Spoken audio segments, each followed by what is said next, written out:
This is your WGBW Daily News Roundup for the Talk of Green Bay, 97.9 FM and 1590 AM.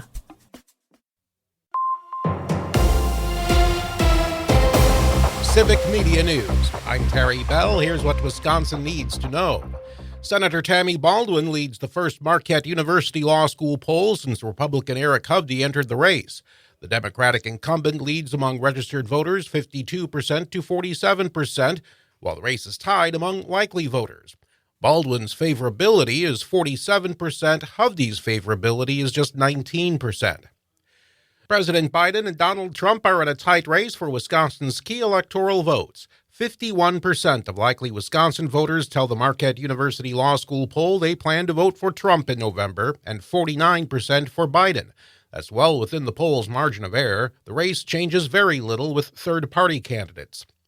Wisconsin's Attorney General says crime victims have more rights than ever. Josh Call points to sexual assault survivors in Wisconsin in particular. Survivors are now empowered to find out what's happening with their sexual assault kit, where it is in the process, as that kit moves through the process. But he says Wisconsin has lost two-thirds of the money it used to get for crime victims from Washington. Call says money in the state budget is helping a little. Even with that $10 million, there's a massive shortfall. Plus, that $10 million is only available to certain victim services, and it's just for 1 year. So we're facing very significant cuts. Call spoke to the Wisconsin Crime Victims' Rights Conference yesterday. Governor Evers wants the state Supreme Court to rule which branch of government decides how to spend state money. The governor sued after the Joint Finance Committee blocked several conservation projects his Department of Natural Resources approved.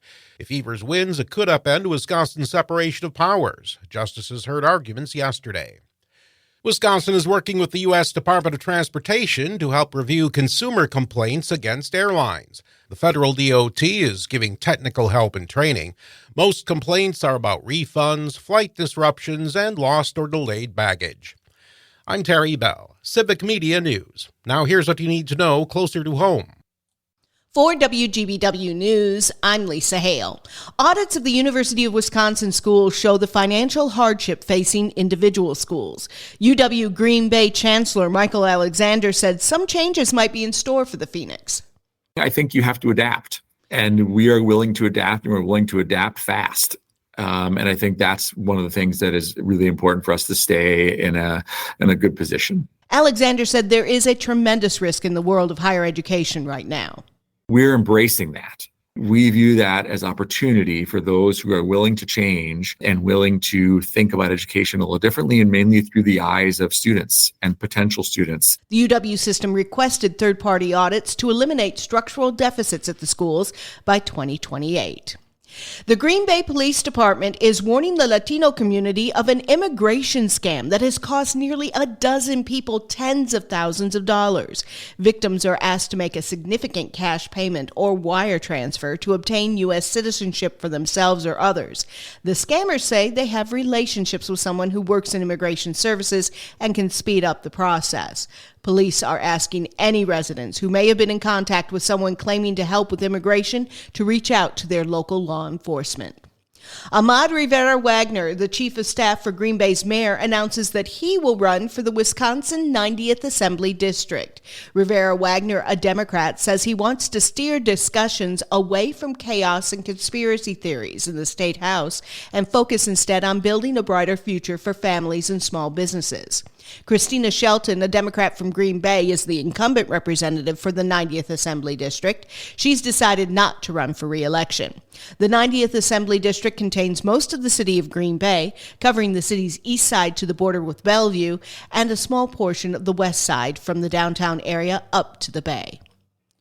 When 11 Green Bay Common Council members were sworn into office this week, Joey Presley sat on the sidelines.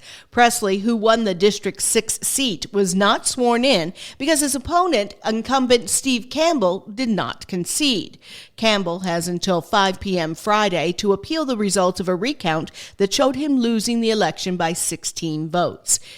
If Campbell does file an appeal, the District 6 seat will remain empty until a judge resolves the case.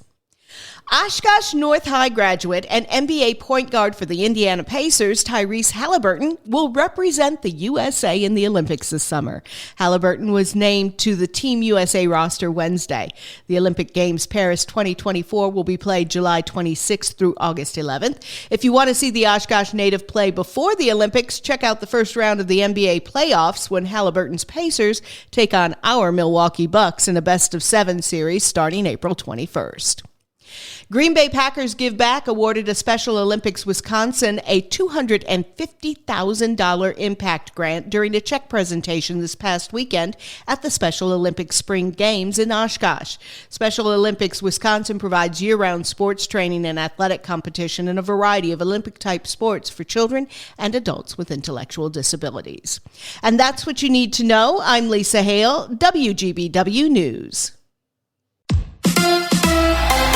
The Brewers shut out San Diego. Hi, I'm Mike Clemens with sports. The Brewers avoided being swept yesterday with a dramatic win at home over the Padres, still scoreless in the bottom of the eighth, when Milwaukee's Bryce Terang scored from second thanks to Blake Perkins' RBI. Valley Sports, Wisconsin. Ground ball left side, it's through base hit. Here comes Terang. Profire's throw to the plate. Not in time.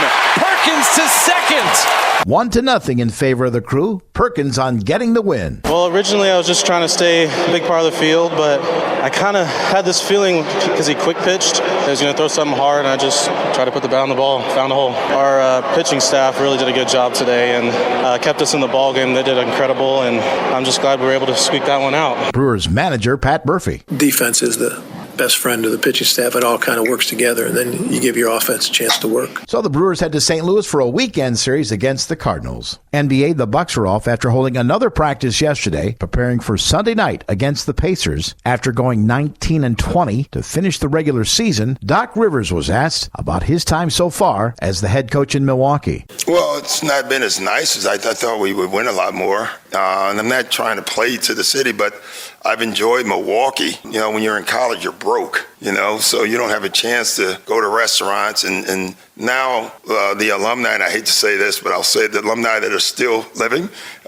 when I was in school, I can now take them to dinner. So I've had a lot of thank you dinners. And then the basketball part, I just like the organization and the group of guys that we're coaching. They're grown people.